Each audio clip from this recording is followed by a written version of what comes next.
Damai sejahtera Allah yang melampaui segala akal, itulah kiranya yang memelihara hati dan pikiranmu dalam Kristus Yesus Tuhan kita. Amin.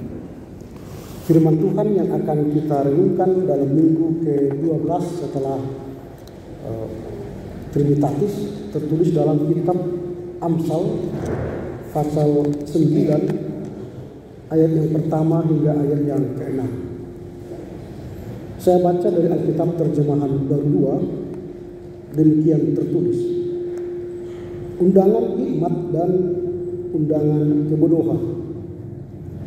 Hikmat telah mendirikan rumahnya, menegakkan ketujuh tiangnya, memotong ternak sembelihannya, mencampur anggurnya, dan menyediakan hidangannya. Pelayan-pelayan perempuan telah disuruhnya berseru-seru di tempat-tempat tinggi di kota. Siapa yang tak berpengalaman, singgahlah kemari. Kepada yang tidak berakal budi, katanya, marilah, makanlah rotiku, dan minumlah anggur yang telah kucampur.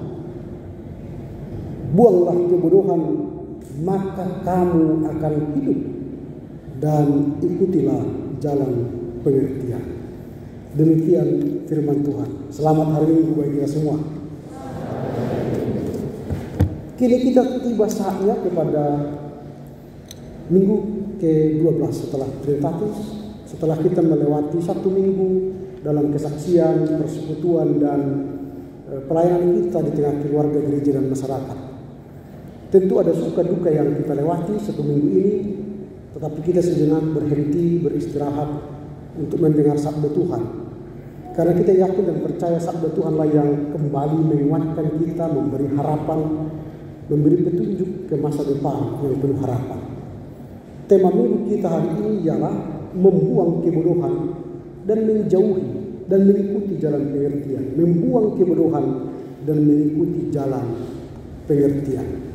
Menarik untuk kita simak, karena akhir-akhir ini ada banyak tantangan kita melihat banyak kebodohan-kebodohan yang tersebar baik di media elektronik, cetak, sosial, yang membuat kita pusing. Baik kebodohan dalam gereja, mungkin bisa kita lihat, kebodohan dalam politik membuat kita makin bingung, kebodohan dalam pekerjaan kita, atau banyak hal yang membuat kita bingung karena banyak kebodohan-kebodohan. Dan tema ini menarik untuk kita bahas karena pada usia bangsa kita yang ke-79 kita bicara soal kebodohan dan berbicara bagaimana mengikuti jalan pengertian. Kita sudah 79 tahun, sejatinya kita sudah menjadi bangsa yang cerdas, bangsa yang berhikmat, tetapi kita temukan ada banyak drama-drama yang menurut kita tidak logis, sehingga membuat kita bisa terkooptasi kepada kebodohan itu, dan kita tidak menjadi orang bijak. Ini persoalan kita. Nah, dalam teks ini kita akan melihat bagaimana hikmat itu. Hikmat kepada mereka yang tidak berpengalaman, dan hikmat kepada mereka yang tidak berakal budi. Jadi tidak berpengalaman, tidak berakal budi. Dibutuhkan hikmat kepada mereka. Maka hikmat itu adalah sebuah panggilan untuk semua. Entah siapapun, baik kecil besar, tua muda, sakit tidak sakit, kaya miskin, educated non educated, desa kota, semua dipanggil untuk mendapat hikmat. Karena hanya orang yang berhikmatlah akan hidup, akan beroleh kehidupan yang kekal. Tapi orang yang tidak berakal budi, orang yang tidak berpengalaman, mereka akan kehilangan hidup. Maka kita akan belajar pada usia yang ke-79 tahun ini bagaimana membuang kebodohan dan berjalan mengikuti jalan pengertian. Ayat 6 berkata, buanglah kebodohan, maka kamu hidup, dan ikutilah jalan pengertian. Ini menarik, membuang kebodohan. Bagaimana caranya? Nanti kita akan belajar. Pertanyaan kita sekarang ialah bagaimana cara Salomo membuang kebodohannya dan mau berjalan dalam jalan pengertian. Sehingga itu akan menginspirasi kita nanti pulang dari gereja ini menjadi orang yang berhikmat dan meninggalkan kebodohan kita. Yang pertama, kalau kita baca ayat yang pertama dan ketiga, kita melihat Salomo memahami undangan hikmat. Diumpamakan perempuan ini sebagai sang hikmat mengundang orang ke rumahnya untuk menikmati hikmat itu. Sang hikmat mengatakan bagaimana cara mendirikan hikmat itu. Yang pertama, dia mendirikan rumah dengan 7 tiang. Jadi orang yang berhikmat itu ialah mampu mendirikan rumah dengan tiang 7. 7 itu kesempurnaan dalam bahasa Ibrani atau tradisi Israel. Artinya ketika kita ingin menjadi orang yang berhikmat, milikilah fondasi iman yang kokoh. Kalau tidak memiliki fondasi iman yang kokoh, maka kita akan mudah diombang-ambing oleh ajaran-ajaran sesat di luar sana, sehingga kita menjadi orang yang tersesat. Maka milikilah iman yang kokoh, yang sempurna, supaya kita tidak diombang-ombang ajaran-ajaran di luar gereja GKPS. GKPS punya konfesi GKPS, maka bacalah itu supaya iman kita kokoh. GKPS punya ajaran Luther, di mana ada 5 ajaran pokok Luther: doa Bapa Kami, hukum Taurat, pengakuan iman rasuli, baptisan, dan perjamuan kudus. 5 hal ini kita pahami sebagai warga jemaat GKPS, maka kita tidak mudah dikocok, diombang-ambingkan oleh pengajaran di luar sana. Ketika ditawarkan kepada hai pemuda baptis ulang, jangan mau lagi, karena kalian sudah tahu apa itu baptisan menurut GKPS. Itu contoh. Hanya orang yang tak berpengalaman, orang yang tak berakal budi yang mudah dikocok dan menerima ajaran yang tidak baik. Banyak sekarang orang berdoa begini: selamat pagi Bapa, selamat pagi Yesus, selamat pagi Roh Kudus.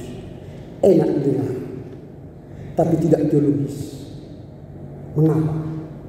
Kalau saya katakan selamat jalan bro, itu artinya saya berdoa kepada Tuhan yang Maha Kuasa supaya si bro itu selamat di jalan, tiba ke tujuan. Kalau saya katakan selamat malam saudara-saudara, saya berdoa kepada Tuhan yang Maha Kuasa supaya saudara-saudara selamat malam ini. Jangan-jangan gak selamat malam ini, besok mati. Iya kan? Kalau saya katakan selamat ujian, berarti saya berdoa kepada Tuhan Anda selamat menghadapi ujian dan lolos, diterima. Kalau saya katakan selamat malam Bapak, kepada siapa saya memohon supaya Bapak itu selamat? Ada lagi? Selamat pagi Yesus, kepada siapa saya memohon supaya Yesus itu selamat? Ada lagi? Yesus itu juru selamat. Jadi jangan katakan sesuatu yang tidak teologis. Maka ini contoh. Masih banyak lagi contoh-contoh lain yang membuat iman kita tidak kuat, tidak sempurna, maka mudah digocok. Sekarang ayat-ayat ini kalau berdoa dalam nama Yesus, kayak berdoa haleluya, amin. Ya kan? Coba teks Alkitab ada seperti itu. Kalau berdoalah dalam nama Yesus, haleluya. Ada? Tidak ada. Tapi supaya enak didengar, ya kan? Kita ikut-ikutan. Dalam nama Yesus kita berdoa haleluya, amin. Ada yang mengatakan haleluya. Semua yang percaya katakan amin. Nah, itu contoh-contoh. Enak didengar tapi tidak teologis. Pertama, orang yang berhikmat ialah dirikanlah dasar imanmu kokoh, 7 tiang sempurna. Yang kedua ialah mempersiapkan hidangan. Kalau kita baca ayat yang kedua, dikatakan begini. Memotong ternak sembelihannya, mencampur anggurnya, dan menyediakan hidangannya. Jadi orang yang berkhidmat itu mempersiapkan makanan, mempersiapkan diri untuk menjadi berkhidmat.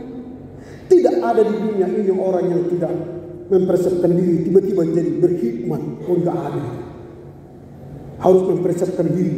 Pertama dia punya ilmu, maka belajar. Kedua dia mempersiapkan diri secara mental, spiritual. Lalu ketiga meminta kepada Tuhan. Hikmat itu diminta kepada Tuhan, bukan tiba-tiba datang. Tapi belajar itu bisa kita gali. Cerdas itu bisa kita gali. Tapi hikmat harus kita minta kepada Tuhan. Tuhan, berilah hamba-Mu ini hikmat. Maka Tuhan memberikan. Ini yang kedua. Yang ketiga, mengundang ke tempat tinggi di kota. Ayat yang ketiga, itu artinya semua orang berkesempatan diundang menerima hikmat. Itu yang pertama yang dikerjakan oleh Salomo. Bagaimana caranya supaya dia mengusir kebodohan dan berjalan dalam jalan pengertian, memahami undangan hikmat. Yang kedua, menerima panggilan untuk belajar. Ayat yang keempat dikatakan begini, siapa yang tak berpengalaman, singgahlah kemari. Siapa yang tak berakal budi, katanya, marilah, makanlah. Ini undangan. Tadi kalau dalam bacaan kita Yohanes dikatakan, akulah roti, kata Yesus. Siapa yang tidak makan dagingku, dia tidak akan beroleh keselamatan. Siapa yang tidak minum darahku, dia tidak akan beroleh keselamatan. Berarti kita harus makan roti yang dihidangkan supaya punya hikmat. Nah, apa itu roti itu? Aku nggak ngerti, Amang Pendeta. Oke, nggak apa-apa. Coba kita baca Yohanes yang tadi kita baca itu ayat 58. Yohanes 6 ayat 58. Bagian akhirnya, siapa saja yang makan roti ini, ketiga dua ya. Siapa saja yang makan roti ini, ia akan hidup selama-lamanya. Jadi orang yang makan roti yang disediakan Tuhan, maka dia hidup selama-lamanya. Saya ambil perbandingan yang lain. Kalau kita baca di 1 Raja-Raja pasal 16 ayat 5, 1 Raja-Raja 19 ayat 5 dikatakan begini. Ia lalu berbaring dan tidur di bawah pohon ara itu. Tiba-tiba seorang malaikat menyentuh dia serta berkata kepadanya, bangunlah, makanlah. Kepada siapa itu? Kata itu kepada Elia. Elia yang dikejar-kejar Izabel karena Elia berhasil membunuh dewa Baal dan pengikutnya dan nabi-nabinya. Maka Izabel murka, dia berkata, bunuhlah si Elia itu. Lalu Elia lari satu perjalanan, lalu dia capek, terbaring, lalu tidak punya makan. Lalu malaikat membangunkan dia, berkata, bangunlah, makanlah. Sampai 2 kali malaikat membangunkan dia, bangunlah, makanlah. Lalu dia makan roti dan minum air dari kendi itu. Akibatnya apa? Ketika dia makan roti dan minum air dari kendi itu, dia berjalan 40 hari 40 malam tanpa lelah sampai ke Gunung Horeb. Kalau ada roti seperti itu dijual sekarang, saya mau beli. Iya kan? Sekali makan 40 hari 40 malam enggak makan, itu cocok untuk mahasiswa juga. Mengurangi pengeluaran gitu. Tapi enggak ada lagi. Maaf lah ya, enggak ada lagi. Tapi kalau kalian makan roti Yesus, tadi dikatakan Yohanes 6:58, engkau akan hidup selama-lamanya. Ini undangan. Jadi kalau kita diundang untuk berkhidmat sekarang, makanlah yang dihidangkan oleh Tuhan. Nah, persoalannya kita tidak tahu apa yang mau dimakan, sehingga tidak tahu hikmat itu. Itu yang kedua. Yang ketiga sekarang, bagaimana cara Salomo untuk membuang kebodohan? Ayat yang ke-6, buanglah kebodohan. Kebodohan itu seringkali dikaitkan dengan ketidaktahuan, atau kekerasan hati, atau keengganan untuk belajar. Jadi kalau kita tidak tahu, maka ingin tahulah. Kalau kita keras hatinya, lembutkanlah hatimu. Kalau kita tidak mau belajar, berilah dirimu pembelajar. Ini kebodohan. Siapa orang bodoh? Orang bodoh ialah orang yang tidak mau tahu. Siapa orang bodoh? Ialah orang yang keras hati. Siapa orang bodoh? Orang yang tidak mau belajar firman. Jadi buanglah itu. Jadilah punya keingintahuan. Ingin tahu bagaimana Tuhan menolongmu, ingin tahu Tuhan bagaimana memberkatimu, ingin tahu bagaimana Tuhan memberikan keselamatan kepadamu, cari tahu. Maka itu cara membuang kebodohan. Yang kedua, lembutkan hatimu, jangan keraskan. Kalau kau keraskan hatimu, hati-hati nanti kau penyakit liver. Menyembuhkan penyakit liver itu mahal. Jangan keras hati, tapi lembutkan hatimu. Yang ketiga yang membuang kebodohan ialah maulah belajar Alkitab. Ini persoalannya. Survei membuktikan bahwa orang yang mau membaca, entah baca apapun, baca buku, baca komik, baca koran, baca apapun, itu bisa meningkatkan kesehatan dan umur panjang. Apalagi kalau baca firman. Ada bedanya membaca teks di luar teks suci. Kalau kita baca teks suci, hati kita gembira, sukacita dan damai. Maka hati yang gembira adalah, kalau ada sakit penyakitmu sembuh, maka bacalah firman supaya engkau sehat. Persoalannya, Pak Pendeta, saya malas sekali membaca, sehingga tidak ada kesempatan bagiku untuk membaca. Oke, tidak apa-apa. Lembaga Alkitab Indonesia telah menerbitkan atau meluncurkan GEBADA, GEBADA, Gerakan Baca dan Dengar Alkitab. Gerakan Baca Dengar Alkitab. Nanti di aplikasi store, di handphone atau di Apple Store, download GEBADA. Maka ada pilihan di situ membaca 25 menit, 40 menit, 60 menit, 85 menit. Bacalah Alkitab, dengarkanlah Alkitab, bukan baca, dengarkanlah Alkitab supaya engkau hidup. 25 menit misalnya, 15 menit perjanjian lama, 7 menit perjanjian baru, lalu kembali ke Mazmur 3 menit, maka selesailah perjanjian lama, perjanjian baru kau dengar dan Mazmur. Setiap hari. Jadi sambil nanti baca pelajaran matematika atau fisika, kimia, atau sedang mengerjakan paper kuliah, atau sedang bekerja di kantor, atau sedang berjalan, dengarkanlah Alkitab. Jadi tidak ada alasan lagi tidak mau mendengar Alkitab. Kalau tidak mau lagi, ya berarti kita bukan orang yang berhikmat. Kita adalah orang yang tidak berpengalaman dan tidak berakal budi. Tapi orang yang berpengalaman dan berakal budi, dia mau baca kitab suci dan mendengar kitab suci. Supaya apa? Dia hidup. Itu mengusir kebodohan. Lalu bagaimana cara lain untuk mengusir kebodohan? Mengusir kebodohan yang paling mudah ialah bernyanyi. Mengusir kebodohan yang paling mudah ialah bernyanyi. Jadi kalau kita bernyanyi, itu sudah mencoba mengusir kebodohan. Misalnya, apa yang saya tahu ini? Kita contohkan ya. Santo, Santo, Santo, Mikora Jom Teodora, Mikora Jom Tesabedesir, Santo eres Senor. Dengan saya menyanyikan itu, saya mengatakan kudus, kudus, kuduslah Tuhan.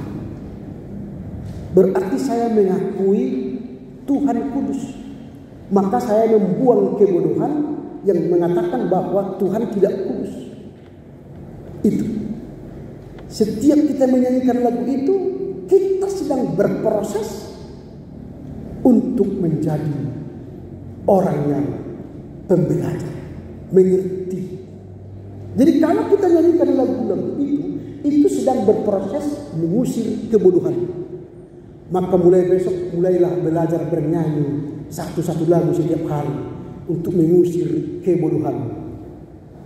Daripada setiap hari dalam nama Yesus, kutengking kau iblis, kutengking kau setan, kutengking. Jangan tengking lagi itu, sudah dikalahkan Yesus iblis. Tapi tengkinglah kebodohan, tengkinglah kemalasanmu. Yang malas berdoa, yang malas baca kitab suci, yang malas menelepon orang tua muda, tengkinglah. Supaya apa? Berhikmat. Ini jadi bernyanyi itu salah satu membuang kebodohan, tapi bernyanyi untuk Tuhan, bernyanyi yang benar. Jangan kalian nyanyikan nanti yang salah. Olo doa itu gebe orang ketiga, salah itu. Kalau sudah punya istri orang jangan ambil lagi, salah itu hukum sesat gereja nanti kena kalian. Jangan nyanyikan yang tidak berkualitas, nyanyikan yang berkualitas. Kalau itu tidak mengusir kebodohan itu, tapi menambah kebodohan. Jadi jangan nyanyikan lagu-lagu yang membuat kita bodoh. Nyanyikanlah lagu-lagu yang mengusir kebodohan. Itu cara mengusir kebodohan. Jadi mulailah belajar nyanyi-nyanyi yang mengusir kebodohannya. Minimal dari haleluya, kidung jemaat, gita bakti, LKB, nyanyikanlah. Itu sudah dicipta para penyair, penulis, pencipta lagu untuk mengusir kebodohan. Itu contoh cara mengusir kebodohan. Lalu yang keempat, bagaimana cara Salomo untuk mengusir kebodohan itu? Yang keempat ialah mengikuti jalan pengertian. Ada banyak jalan di dunia ini. Mungkin jalan kita pun ada. Ada jalan yang dibuat oleh masyarakat. Ada jalan yang membuat kita mungkin hampir tersesat. Jangan ikuti itu. Tapi ikutlah jalan Tuhan. Tuhan berkata, akulah jalan dan kebenaran. Dan ada banyak di dunia ini jalan. Mungkin dia benar, tapi tidak hidup. Tapi jalan yang benar dan jalan yang memberi hidup hanya satu, yaitu Tuhan Yesus Kristus. Jadi dalam menjalani jalan pengertian berarti jalan kita pastikan jalan yang benar, jalan yang memberi hidup. Ini cara Salomo, maka dia menjadi orang yang mengusir kebodohan dan berjalan dalam jalan pengertian. Apa yang harus kita renungkan dari khotbah minggu ini? Apa yang mau kita bawa pulang, kita renungkan dan kita hayati? Yang pertama, bawalah pulang kabar baik. Sedialah untuk belajar dan bertumbuh. Jadi orang yang mau belajar firman Tuhan setiap hari, orang yang makan firman Tuhan setiap hari, maka dia akan hidup kekal dan berhikmat. Jadi katakan kepada dirimu, mulai besok aku akan berjanji belajar membaca Alkitab, belajar bernyanyi kidung pujian, supaya aku berhikmat. Kalau sudah berhikmat, anak-anak yang kuliah bisa selesai tepat waktu. Anak-anak yang bekerja dibuka Tuhan karir yang meningkat. Bagi orang tua diberikan anak cucunya berhasil, diberi kesehatan panjang umur. Bagi yang mencari jodoh cepat dapat jodohnya yang sepadan dengan Tuhan. Atau yang belum dapat pekerjaan, Tuhan buka pekerjaan baginya. Jadi orang berhikmat itu akan memperoleh kehidupan, baik hidup di bumi dan memperoleh kehidupan yang kekal. Itu yang pertama. Yang kedua, buanglah segala kebodohan yang ada pada kita. Kemalasan membaca firman Tuhan, ketidaktahuan terhadap kehendak Tuhan. Jadi tahu, mau mendengar firman atau membuka hati seluas-luasnya supaya hati kita lembut, mau mendengar didikan. Kalau dalam teks tadi ngeri ya, coba saya baca lagi teks ini untuk kita renungkan bersama. Dikatakan dalam ayat yang ke-5, ayat yang ke-6 ya. Buanglah kebodohan, maka kamu akan hidup, dan ikutlah pengertian. Nah, ayat 7. Siapa mendidik seorang pencemooh mendatangkan cemooh kepada dirinya, dan siapa menegur orang fasik mendapat celah. Ayat 8. Janganlah menegur seorang pencemooh supaya engkau tidak dibencinya, tetapi tegurlah orang bijak, maka engkau akan dikasihi. Jadi kalau ada orang bodoh, jangan tegur, katanya, karena nanti ikut kau bodoh. Tapi tegurlah orang bijak supaya engkau ikut bijak. Berarti itu yang dimaksud ialah bergaullah dengan orang-orang bijak supaya engkau tertular bijaknya. Jangan bergaul dengan orang-orang fasik, nanti kau ketularan fasiknya. Itu memang orang yang berhikmat nanti circle pertemanannya akan sedikit. Saya ulangi, orang yang berhikmat nanti pada akhirnya circle pertemanannya sedikit.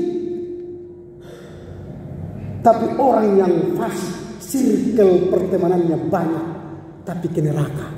Ngapain? Lebih baik punya satu teman Tuhan masuk surga daripada punya teman 1 miliar masuk neraka. Gak ada gunanya. Ini yang mau disebut oleh pengambil. Lalu yang ketiga, ikutilah jalan pengertian. Jadi kalau ada banyak jalan di dunia ini, mungkin jalanmu atau jalan orang lain yang menyesatkan, katakan no, tidak mau. Tapi saya punya jalan pengertian, yaitu jalan kebenaran, jalan hidup, yaitu Yesus. Jadi kalau ini sudah kita bawa pulang dalam minggu ke-12 setelah Trinitas ini, maka kita adalah orang yang berhikmat, yang memperoleh hidup kekal selama-lamanya. Amin. Kita berdoa. Terpujilah Engkau Bapa, karena firman-Mu hari ini mengajar kami untuk membuang segala kebodohan dan mengikut jalan pengertian.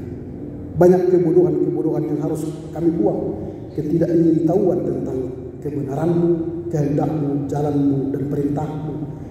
Dan kami selalu mengeraskan hati untuk mendengar didikan-Mu. Hari ini kami mau buka hati kami, supaya hati kami menjadi tempat firman-Mu ditabur.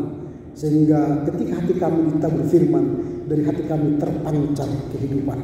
Dan kami mau belajar dari kitab suci, supaya kami memakan firman-Mu setiap hari.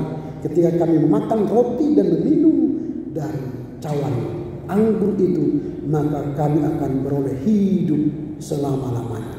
Mampukan kami untuk mengerti dan memahami firman-Mu serta melakukannya dalam kehidupan sehari-hari. Amin.